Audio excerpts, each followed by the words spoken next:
오늘 이 두째 주인데 주님의 은혜와 축복 여러분과 함께 하시기를 바랍니다. 한번 손 깍지 한번 껴보실래요? 앞으로 한번 쭉 뻗으시죠. 아침에 나올 때 좀 바쁘게 나오셨죠? 위로 한번 올리시고요. 예, 왼쪽으로 한번 쭉 이쪽이 예, 반대로 막 자리에 앉았는데 한 번만 더 일어나시겠어요? 어깨 한번 손도 한번 잡으시고요. 뒤로 한번 쭉 제끼시죠. 예, 되는 만큼만. 예, 팔을 한번 돌리시고요. 몸이 풀려야지 기도할 때도 좋거든요. 예, 손바닥을 한번 치겠는데 그냥 대강 치지 말고 이렇게 크게 한번 10번 치겠습니다. 시작. 네, 숫자 다시 한번 10번 더 칠게요. 시작. 네, 고맙습니다. 자리에 앉으시길 바랍니다. 오늘 저희가 함께 나눌 말씀은 창세기 3장 8절부터 13절까지 말씀입니다. 자막을 보면서 같이 한번 읽고 이야기를 하겠습니다. 먼저 제가 8절 읽겠습니다. 그때 그들은 여호와 하나님께서 동산을 거니시는 소리를 들었습니다. 그때는 하루 중 서늘한 때였습니다. 아담과 그의 아내는 여호와 하나님을 피해 동산 나무 사이에 숨었습니다. 아담을 부르시며 말씀하셨습니다. 내가 어디에 있느냐? 아담이 대답했습니다. 제가 하나님의 소리를 들었지만 벌거벗었기 때문에 두려워서 숨었습니다. 네가 벌거벗었다고 누가 말해 주었느냐? 내가 먹지 말라고 한 나무 열매를 먹었느냐? 아담이 대답했습니다. 하나님 저에게 주신 여자가 그 나무 열매를 줘서 먹었습니다. 여호와 하나님께서 여자에게 말씀하셨습니다. 여자가 대답했습니다. 뱀이 저를 속였습니다. 그래서 제가 그 열매를 먹었습니다. 지난 주일은 하나님을 향해서 머리를 들어라라는 제목이었는 주제로 하나님의 어떠하심에 대해서 여호와 샬롬 시작해서 여호와 샬롬, 여호와 로이, 또 여호와 뭐였죠? 여호와 이레. 고맙습니다. 여호와 이레, 또 엘로힘, 아도나이, 아바 아버지, 하나님의 어떠하심에 대한 얘기를 쭉 나누었는데 이번 주일은 은혜를 향하여 고개를 들라라는 제목으로 성경 가운데 우리에게 던지는 아주 귀한 질문들이 많이 있는데 주님께서 툭툭 던지는 질문이세요. 그 질문 앞에 저희가 서려고 하고 그 질문을 통하여서 하나님의 은혜 가운데 우리 고개를 들고 나아가는 그런 시간을 갖기를 원합니다. 첫 번째 질문은 오늘 읽은 본문 중에 있는데 창세기 3장 9절 말씀에 주님께서 아담을 찾으시면서 하신 말씀이 있어요. 네가 어디에 있느냐 이렇게 되어 있는데 앞에 본문을 보게 되면 아담아 아담아 이렇게 찾으신 것 같아요. 아담아 아담아 네가 어디에 있느냐 이렇게 에덴 동산에서 숨어버린 아담을 찾는 내용이 나오는데 아담 아담아 네가 어디에 있느냐라는 주의 음성을 들으면서 그 음성 가운데는 은혜 그리고 그 음성에 시작되는 은총에 대한 얘기를 해보려고 합니다. 창세기 3장은 죄에 대해서 아주 적나라하게 보여주고 죄의 시작이 무엇인지, 죄의 본질이 무엇인지, 죄로 말미암아 생긴 결과가 무엇인지에 대해서 잘 설명하고 있는 성경의 내용입니다. 죄의 시작은 하나님의 말씀이 아니라 뱀의 말을 먼저 주목했던 아담과 하와의 모습에서 시작이 됩니다. 하나님은 선악과를 먹지 말라 말씀하셨는데 뱀이 어느 날 하와에게 다가와서 먹으라 이야기하고 하나님께서 먹으면 죽을 것이다 그랬는데 뱀은 죽지 않을 것이다 이야기하면서 두 말씀, 한 말씀과 한 말이 이렇게 충돌을 하게 되었습니다. 그런데 그 가운데서 뱀의 말을 듣게 되면서 죄가 시작이 됐습니다. 죄의 본질은 그렇게 단순히 언어만의 문제가 아니라 그 내용 가운데 있었는데 죄의 본질은 하나님을 거부하고 스스로 하나님 되기를 선택한 그런 마음, 교만함이란 말하죠. 그 마음 속에 있었습니다. 아담과 하와는 선악과를 먹으면서 뱀이 한 말을 기억했었죠. 네가 하나님처럼 될 수 있어 라는 말을 듣고 그는 하나님을 마음에서부터 쫓아내고 스스로 하나님 되는 길을 선택했습니다. 그리고 선과악을 스스로 결정하기 시작하고 이 땅에서 재판관으로 높이 섰습니다. 심판자가 되었습니다. 하나님이 되었습니다. 그리고 창세기 3장 이래로 지금까지 모든 사람들은 다 심판자로 서 있고 하나님으로 서서 자기 인생을 심판하고 다른 사람에 대해서도 심판하는 모습을 보여주고 있습니다. 이렇게 죄의 시작이, 죄의 본질이 이렇게 쭉 진행이 되다가 창세기 3장은 죄의 결과에 대한 얘기도 가감없이 기록을 하고 있습니다. 모든 것이 깨어졌습니다. 모든 것이 무너졌습니다. 모든 것이 왜곡돼 버렸습니다. 죄가 그들을 덮었을 때 그들은 숨고 도망하였는데, 처음 죄가 그들을 덮었을 때 그들이 알게 된 것은 자기가 벌거벗었다는 것을 알게 되고, 무화과 나무 잎을 엮어서 옷을 만들어서 수치를 가립니다. 그리고 하나님께서 그를 찾아오셔서 오늘 본문처럼 아담아 아담아 네가 어디 있느냐라고 부르실 때에 하나님의 음성을 피하여서 나무 뒤에 숨고 감추고 하는 모습으로 나타나게 되었습니다. 다 깨어졌습니다. 가정도 깨어지고 관계도 깨어지고 사람과의 사람의 관계만이 아니라 우리 안에서도 다 깨어졌습니다. 우리 안에 있는 마음과 우리 삶은 분리되기 시작하고, 마음은 원해도 할 수 없는 무능력한 무력한 인간으로 죽을 수밖에 없는 흙으로 돌아가게 되는 사건으로 창세기 3장에서는 죄에 대해서 이야기를 하고 있습니다. 그 가운데 하나님께서 아담을 찾으시면서 네가 어디에 있느냐라고 말씀하시면서 다가오셨던 은혜, 그 은혜에 대한 주목을 해보려고 합니다. 먼저 네가 어디에 있느냐라는 하나님의 음성 속에 있는 첫 번째 하나님의 은총은 우리가 고아가 아니다 라는 것을 가르쳐주는 메시지입니다. 하나님께서 아담과 하와를 찾으셨는데 성경은 한 번만 기록되어 있지만 결코 한 번만 기록되어 있지 않았을 것입니다. 찾고 또 찾으면서 하나님께서 아담의 이름을 부르셨겠죠. 아담아 아담아 네가 어디 있느냐라는 외침 속에 있는 느낌은, 모습은 잃어버린 자녀를 찾고 찾으시는 아버지 모습을 보게 됩니다. 백화점을 언젠가 아주 옛날에 간 적이 있었는데, 같은 층에 저희 아이와 있었는데 잠깐 딴 데 보는 사이에 아이가 없어졌습니다. 아이들이 워낙 뛰어다니니까 뭐 그럴 수도 있겠다고 생각해서 처음에 찾는데 이상이 안 보이는 거예요. 하도 이런 소리 저런 소리가 많이 들리는 시대라서. 그래서 막 열심히 찾았는데, 찾으면서 점점 더 두려움이 저는 막 생기기 시작했습니다. 우리 아이가 어디 갔지? 우리 아이가 어디 갔지? 갑자기 너무나 두려웠습니다. 두려움이 확 밀리니까 정신이 없는 거예요. 어떻게 해야 될지를 모르겠더라고요. 사실은 잠깐 있었던 순간이고 아이를 금방 찾긴 했는데, 그 짧은 순간이었지만 제 안에 두려움이 확 덮었을 때에 제가 순간적으로 정신이 없이 어떻게 할지를 모르는 시간을 생각하면서 아담과 하와를 찾으신 하나님에 대한 모습을 생각해 보았습니다. 제 친구 중에 제가 존경하고 사랑하는 친구 한 명이 있는데 선교사입니다. 그 친구는 항상 땅끝에서 그야말로 생명을 걸고 복음을 전하는 친구입니다. 아프간에서도 순교의 사건이 일어났을 때에 그 순교했던 목사님을 기다리는 자리에 그 친구가 있었고, 그리고 그 이후에도 항상 전 세계에 있는 소용돌이 한가운데 있는 곳에서 복음을 전했던 친구입니다. 통일 이후에도 계속되는 갈등에 있었던 예멘으로 또 선교사를 가서 너무너무 위험한 상태에서 선교를 하고 있었고, 지금은 중국 내지에 들어가서 우리가 알지도 못하는 땅에 들어가서 선교를 하고 있는 귀한 친구인데, 그 친구와 처음 만나서 서로의 삶을 나누다가 자란 이야기, 성장했던 얘기를 듣는 중에 아주 기억나는 한 이야기를 해줬습니다. 이 친구가 집이 아주 가난하여서 어머님이 계셨는데 형제가 다 고아원에 들어가게 되어서 고아원에서 먹고 자고 자라게 됐답니다. 그리고 고아원에서 학교를 다니고 했는데, 어느 날 동생이 학교에서 돌아와서 형을 붙들고 그렇게 울더랍니다. 학교에서 일이 있었는데 동생이 속해 있는 반에서 분실 사고가 생겼는데, 이 선생님이 이제 모두 못 가게 하고 화가 나서 다 눈을 감게 하고 이제 말한 겁니다. 지금이라도 말하면은 용서해 주겠다고. 누가 훔쳐갔냐고.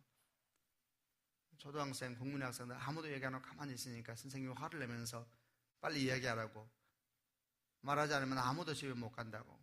한참 있는데 한 아이가 소리를 내면서 말했답니다. 저 아이가 훔쳐갔다고. 내 친구의 동생을 이렇게 말을 하면서 저 아이가 훔쳐갔다고, 내가 봤다고. 다른 애들은 다 집으로 보내고 그 동생만 남아서 선생님한테 그렇게 많이 맞았답니다. 돌아와서 우리 형제가 껴안고 막 그렇게 많이 울었는데, 그때 그 형제가 했던 얘기, 그 선교사 친구가 했던 얘기가 참 기억이 납니다. 그렇게 많이 운 것은 때린 것이 아파서 울었던 것은 아니래요. 그렇게 서러웠대요. 내 편이 없다는 사실이, 아무도 나를 보호해주는 사람이 없다는 사실이, 내가 억울한데, 내가 힘든데 내 아들이 그럴 리가 없다고, 내 딸이 그럴 리가 없다고 말해주는 사람이 없어서 그렇게 서러웠답니다. 고아원 뒷편에서 막 그렇게 울고 있으면서 마음 가운데 감당할 수 없는 슬픔이 젖어갔고, 나중에 이 형제는, 이 선교사님은 주님을 만났을 때 며칠을 통곡을 했습니다. 선교사의 말에 의하면은 모든 몸이란 몸에서 구멍이란 구멍에서 다 물이 쏟아지는데 어릴 때부터 받았던 슬픔들, 부모 없는 인생처럼 살아왔던 그런 시간들이 다 기억이 나면서 얼마나 울었는지 모르는데, 그리고 그 모든 눈물이 끝났을 때 그 친구는 열방을 향한 선교사로 헌신을 하게 되었습니다. 여러분, 고아의 서러움이 뭔지 아세요? 고아의 서러움은 못 먹는 게 아닙니다. 잘 것이 없는 것이 아니죠. 자기 이름을 불러주는 사람이 없다는 것입니다.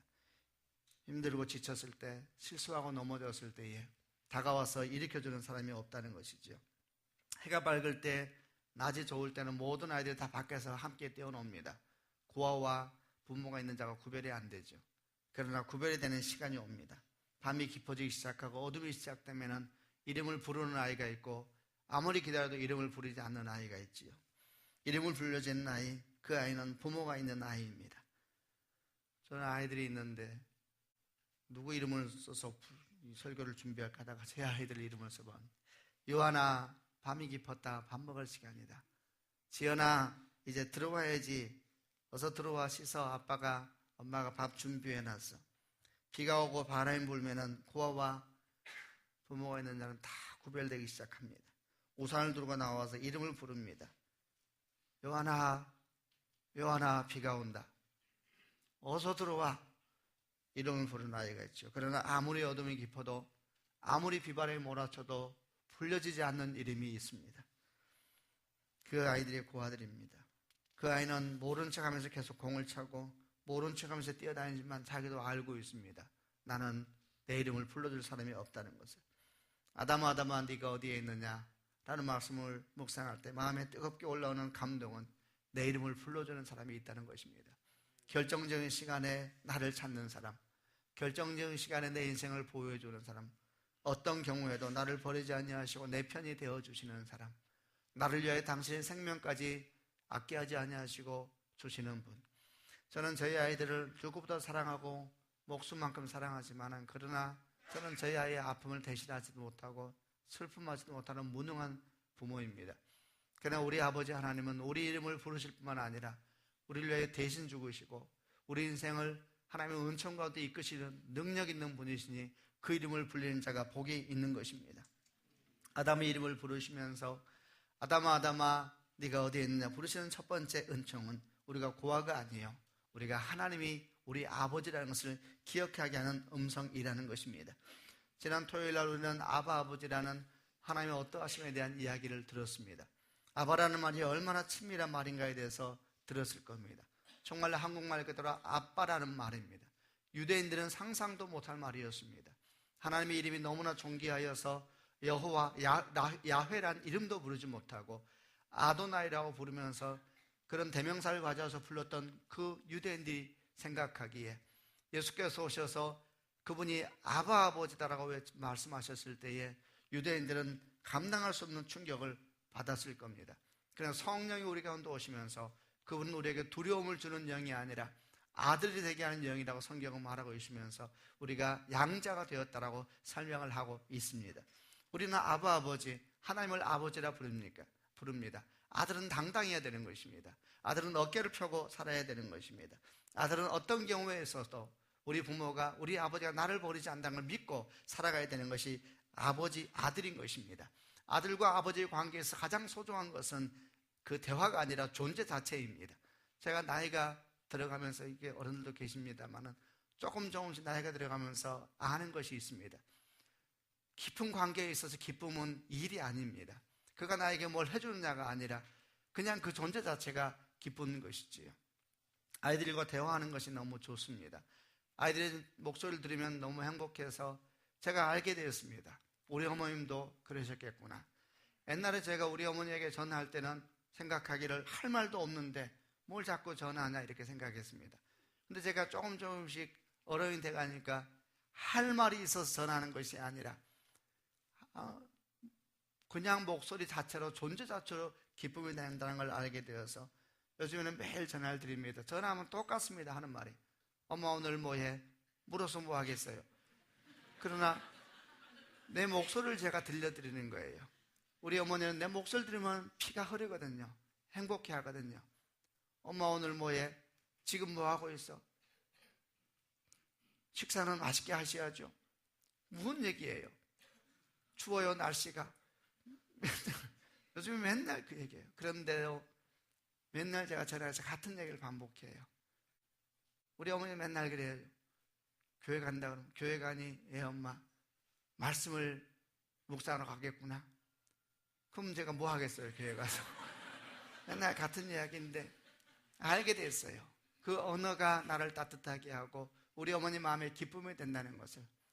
하나님께서 우리를 부르시면서 우리에게 말씀하시는 것입니다. 우리는 고아가 아닙니다. 우리는 버려진 인생이 아닙니다. 눈을 반짝이고 살아야 합니다. 어깨를 펴고 살아야 합니다. 특별히 아주 어려울 때, 아주 어두울 때의 음성이 들립니다. 참 놀랍지 않습니까? 비가 오고 바람이 불면은 고아와 여러분 부모가 있는 자와 구별된다 그랬습니다. 평소에는 모릅니다. 그러나 인생이 어둠이 올 때가 있고 위기가 올 때에는 주의 음성이 들리는 것입니다. 우리가 모두 잘 아는 것처럼 평안할 때는 음성이 잘 안 들립니다. 그러나 위기가 오면 음성이 크게 들립니다. 어려움이 오면 주의 임재가 크게 느껴지는 것도 우리가 자녀라는 것을 가르쳐주는 사인인 것입니다. 평소에 없었던 것이 아니라 마음껏 뛰어놀게 하다가도 위기가 오면 찾아오셔서 우리 삶을 만져주시는 것입니다. 요한복음 14장 18절 말씀에 내가 너희를 고아처럼 버려두지 아니하고 너희에게로 다시 올 것이다. 그날에는 내가 내 아버지 안에 있고 너희가 내 안에 있고 내가 너희 안에 있는 것을 너희가 알게 될 것이다. 시편 18편에는 다윗은 이런 모든 주의 마음을 알아서 이렇게 고백하고 있습니다. 나의 힘이 되신 여호와여, 내가 주님을 사랑합니다.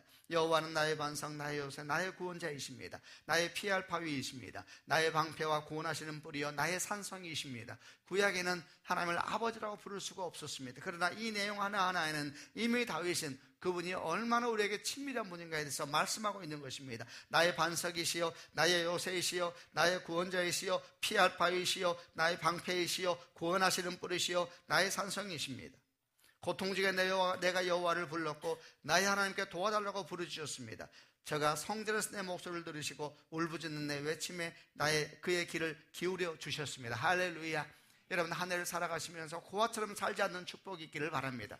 고아는 사람이 이렇게 자기 힘으로 살아야 되니까 이렇게 참 표현이 조심스러운데 독할 수밖에 없어요.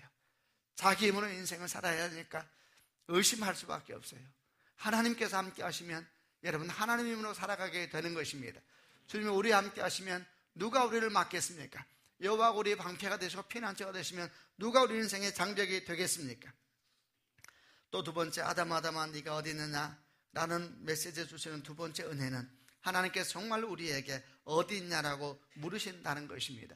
하나님께서 에덴 동산에서 아담아 네가 어디 있냐라고 물으실 때 주님께서 몰라서 물으셨을까요? 잘 아는 것이죠. 이 메시지는 주님께서 우리 현주소를 몰라서 묻는 메시지가 아니라 아담에게 묻는 것입니다. 너는 네가 지금 어디에 서 있는지 알고 있느냐? 왜냐하면 하나님의 은혜라는 것은 자기가 서 있는 자리를 분명히 알 때의 은총이 시작되기 때문입니다. 지금 아담은 숨어 있습니다. 죄 가운데 있습니다. 그는 두려움 가운데 있습니다. 그는 수치 가운데 있습니다. 그는 지금 어떻게 할지를 모르는 상황 가운데 있습니다. 하나님께서 바로 그 주소에 대해서 말하고 있는 것입니다. 너는 네가 지금 어떤 자리에 있는 것을 알고 있느냐? 자기가 죄 가운데 있다는 사실과 그가 하나님을 만나야 된다는 사실과 하나님께서 그를 위하여 십자가 못 박혀 죽기까지 우리를 기다린다는 사실과 그리고 그 예수님만이 우리를 살릴 수 있다는 사실을 믿어야 된다는 것입니다. 자기의 영적인 현주소를 파악할 수 있어야 합니다. 영적인 성숙함이란 무엇입니까? 하나님 앞에 더 가까이 나아갈 수 있는 은총의 통로는 무엇입니까? 자기의 주소를 파악할 수 있어야 되는 것입니다. 자기가 어디에 있는지를 알아야 합니다. 저는 목사입니다. 목사를 하면서도 끊임없이 경계하고 바라보는 것은 목사의 자리에 있다는 것이 영적인 주소를 알 수 있다는 것이 아닙니다. 영적인 주소를 잃어버리게 되면 내가 어느 자리에 있는지를 잃어버리게 되면 소경이 되는 것입니다. 살 수가 없습니다. 그러면 죽어가고 있는데 자기가 고상하게 살아있는 것처럼 생각하고 지금 하나님을 잃어버렸는데 하나님이 없는 것도 알지 못하면서 뛰어가고 있는 그런 인생이 되면 어떻게 거기에 소망이 있겠습니까? 하나님께서는 아담에게 물으십니다. 네가 어디에 있느냐? 네 자신을 살펴 확인하라는 것입니다. 내가 어디에 있는지 날마다 성찰하라는 것입니다. 믿음의 모습이라는 것은 자기를 돌아보는 것입니다. 자기가 어디에 있는지, 내가 혹시 지금 주 앞에서 잘못된 인생을 살고 있는지 않은지, 성경은 말씀하고 있습니다. 시편 119편 105절 말씀에 주의 말씀은 내 발의 등이요 내 길의 빛입니다. 왜 주님께서 내 발의 등이요 내 길의 빛이라는 표현을 쓰셨겠습니까? 그 빛이 없고 그 등이 없다면 우리가 길을 잃어버린다는 말씀인 것입니다. 히브리서 4장 12절 13절 말씀에 하나님의 말씀은 살았고 운동력이 있어 자유의 날선 칼보다도 이리하여 우리의 모든 혼과 영과 관절과 옷을 찔러 쪼개기까지 하며 우리 마음의 생각과 뜻을 감찰한다 그랬습니다. 말씀으로 아니하고는 우리 내면도 우리가 모른다는 것입니다. 하나님의 말씀으로 조명받지 않냐면 우리는 어둠이고 우리는 소망이 없고 우리는 분별력을 잃어버리는 사람이 된다는 것입니다. 성령께서 우리 가운데 임하실 때에 주의 성령께서 우리 가운데 기름이 되신다는 성경 말씀이 있습니다. 여러분, 기름을 준비하지 못한 어리석인 다섯 처녀가 있었지요. 우리 주님께서 빛이신데 성령이 오셔서 그 주님을 드러내시고 성령이 오셔서 우리 가운데 빛이 되실 때에 우리는 바르게 걸어갈 수가 있는 것입니다. 기름이 없는 사람들, 빛이 없는 사람들은 소망이 없는 것입니다. 하나님께서 창세기 3장에 죄 가운데 빠져있는 사람에게 큰 소리로 외치십니다. 네가 어디에 있느냐? 생각하고 생각하여서 돌아오라는 것입니다. 여러분, 이렇게 하나님께서 네가 어디에 있느냐? 라고 주께서 말씀하시는 그 본문의 바로 뒤에 이어서 15절 말씀에 창세기 3장 15절 말씀에 이렇게 외치시면서 뒤에 복음에 대한 메시지를 함께 던지십니다. 내가 너와 여자를 서로 원수가 되게 하고 네 자손과 여자의 자손도 원수가 되게 하리니 여자의 자손이 네 머리를 부수고 너는 그의 발꿈치를 물 것이다. 이렇게 얘기하는데 이 얘기가 하나님께서 뱀에게 하신 예언의 말씀입니다. 약속입니다. 예언입니다. 하나님 주시는 원시 복음이라고 이렇게 말을 합니다.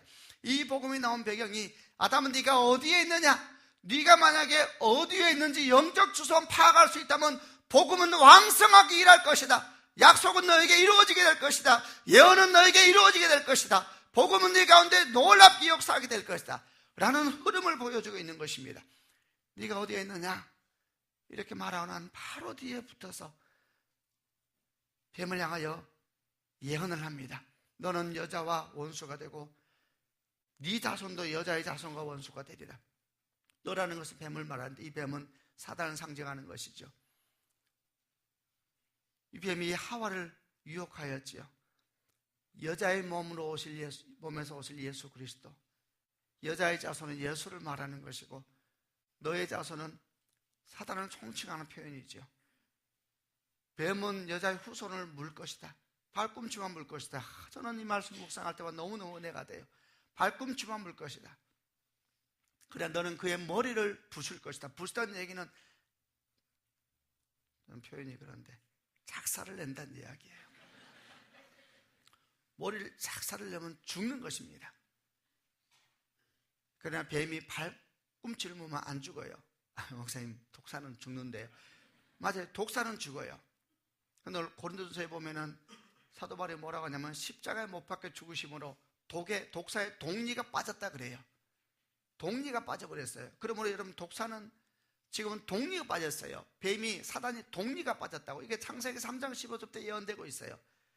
십자가 사건을 말하는 것입니다.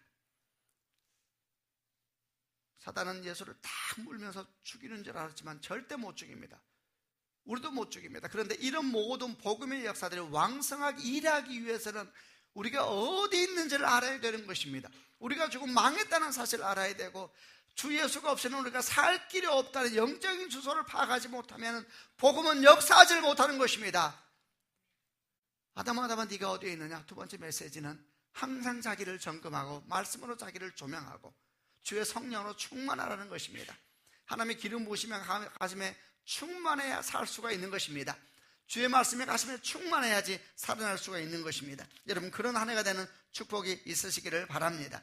세 번째에 아담아 네가 어디에 있느냐? 라는 말씀은 하나님께서 아담을 부르시면서 그를 돕겠다는 말씀인 것입니다. 내가 너의 수치를 덮어줄 것이고 너의 부끄러움을 회복할 것이고 내가 너를 반드시 고치고 고칠 것이다 라는 메시지를 보여주고 있는 것입니다. 죄로 말미암아 아담과 하와는 에덴에서 쫓겨나야만 했습니다. 이제 아담과 하와는 하나님 모든 보호하심에서 바깥에 놓이게 되었습니다. 하나님의 생명이 그에게서 떠났고 하나님의 빛이 그에게서 떠났고 하나님의 보호하심도 그에게서 떠나갔습니다. 하나님 보호하심이 떠나가자 아담과 하와가 즉시 알게 된 것은 자기들이 부끄러운 인생이라는 사실을 알게 되었습니다. 자기가 벌거벗었다는 사실을 알게 되었다고 그랬는데, 그럼 그전에는 옷 입고 있었느냐? 그전에도 벌거벗고 있었어요. 그런데 영광이 그들을 덮고 있었습니다. 영광이 덮고 있으면 수치가 안 보입니다. 영광이 덮고 있으면 사람을 지적질 안 해요. 영광이 덮고 있으면 사람이 자기를 향하여 수치를 느끼지 않습니다. 자기 존귀함을 알게 되어 있습니다. 영광이 그들을 덮고 있었습니다. 영광이 떠나는 순간 그들은 흙이 되었습니다. 흙이 되는 순간 모든 것이 다 드러났습니다.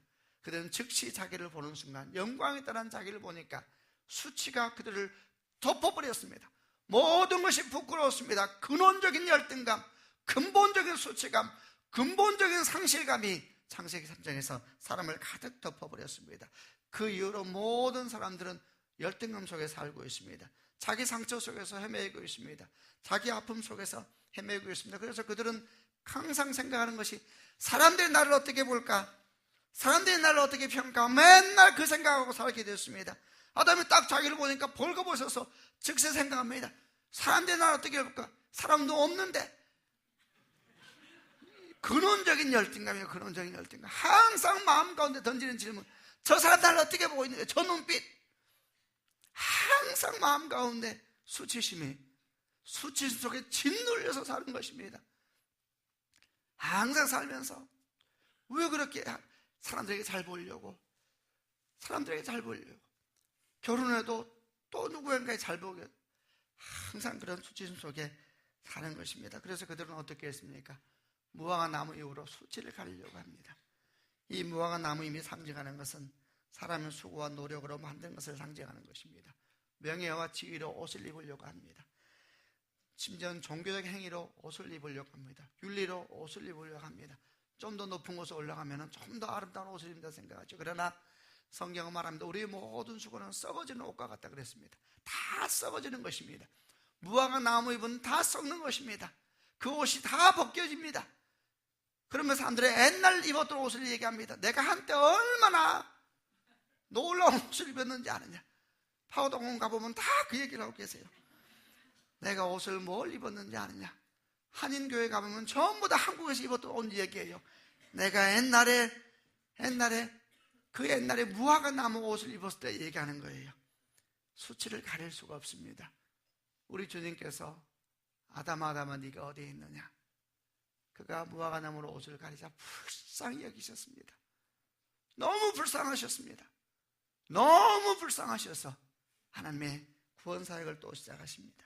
그들은 에덴에서 나갈 수밖에 없었습니다. 왜? 그들이 하나님을 내어 쫓았다 그랬지 않습니까? 주님은 그들을 그냥 내보낼 수가 없어서 그들에게 사인을 주십니다. 동물을 죽입니다. 그리고 그 동물 가정을 벗기셔서 그 동물 가정으로 옷을 만드셔서 아담과 하와에게 입혀주십니다. 하나님의 슬픔이요, 동시에 슬픔 속에 있는 주의 약속이었습니다. 아담의 수치를 감추기 위해서 한 동물이 죽어야만 했습니다. 그 동물이 피를 흘리면서 죽음으로 아담을 위한 옷이 만들어진 것입니다. 이것이 구약의 사건입니다. 구약은 모든 짐승들이 죽어야만 했습니다. 그리고 그 짐승을 죽으면서 사람들이 수치를 가려야 했습니다. 성전에서는 수많은 짐승들이 아침 저녁으로 죽어갔습니다. 사람의 수치를 가리기 위해서, 사람의 부끄러움을 가리기 위해서 수십만 명, 수백만 명이, 수백만 마리 짐승이 다 죽어갔습니다. 아침 저녁으로 짐승들은 죽어갔습니다. 그러나 결코 그것도 온전한 수치를 가리지 못하였습니다. 그렇게 짐승을 죽이고 나와서 또 그들은 옷을 입었습니다. 가장 화려한 옷을 찾고 가장 빛난 옷을 찾고, 이제는 옷으로만 차지 안 되니까 뭔가를 매기 시작하고, 좀 더 멋진 가방, 작보만 안다면서요. 저는 작보 몰라요. 아유 신기해요. 사람들 우리 교회에서 시험 든대요. 뭐가 그렇게 시험 드세요? 다 놀라운 가방을 들고 다니는데, 저는 물었어요. 그 가방이 그 가방이냐고. 나는 알지를 못한다고. 왜 그래요? 다른 가방이 없으니까 그걸 들은 거지. 그러면 또 사야 돼요? 큰 중요한 게 아니에요. 옷을 입다 안 되니까 또 뭘 메고, 매다 안 되니까 더 큰 차로 막 다 그게 무화과 나무 잎입니다. 다 썩는 것이고, 그렇게 많은 짐승이 피를 흘렸지만은 그 피는 완전하게 하지 못하는 것이고 그 또한 주님의 예언이었습니다. 마침내 예수께서 오셔서 십자가에서 모든 피를 흘리시고 우리 모든 수치와 아픔을 감당하고 주신 것입니다.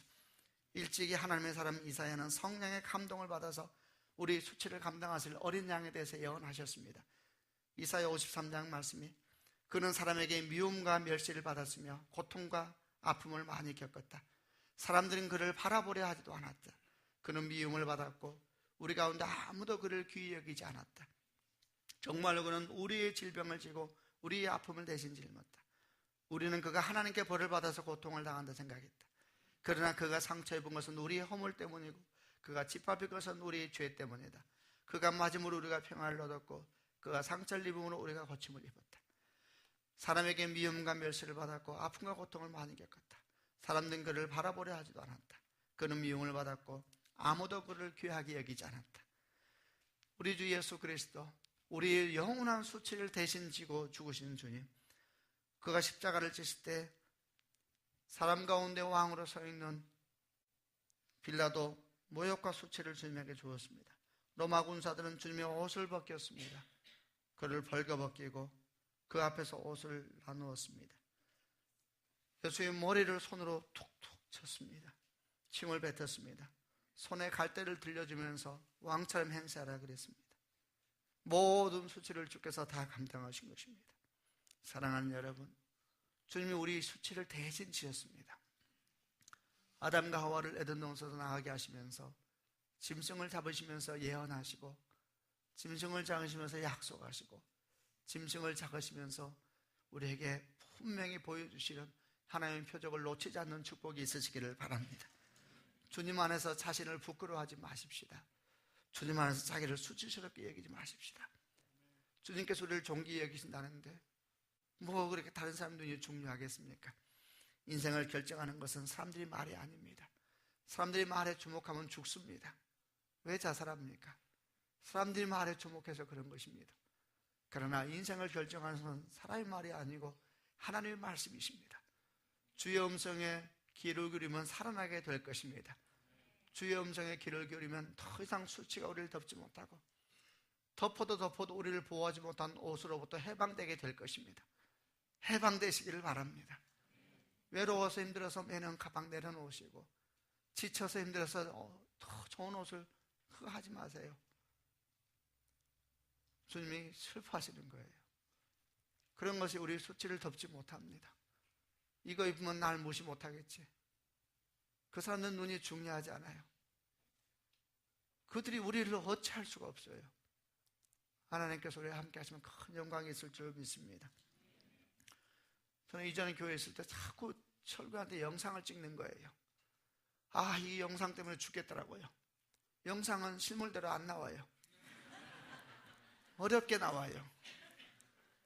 아주 죽겠는 거예요. 주일날 갈 때마다 오늘 설교 잘하도록 기도하는 것이 아니라 이 옷이 영상은 잘 나올까? 저 옷은 영상은 잘 나올까? 넥타이가 안 매지면 짜증을 내고 여보 넥타이가 왜 이러는 거예요? 넥타이하고 우리 아내는 넥타이에 아무런 죄가 없는데 넥타이가 잘못 매지면 우리 아내 잘못 갖고 설교하면서 말씀이 잘 되길 선포하는 것이 아니라 저 영상이 나를 잘 찍어야 하리니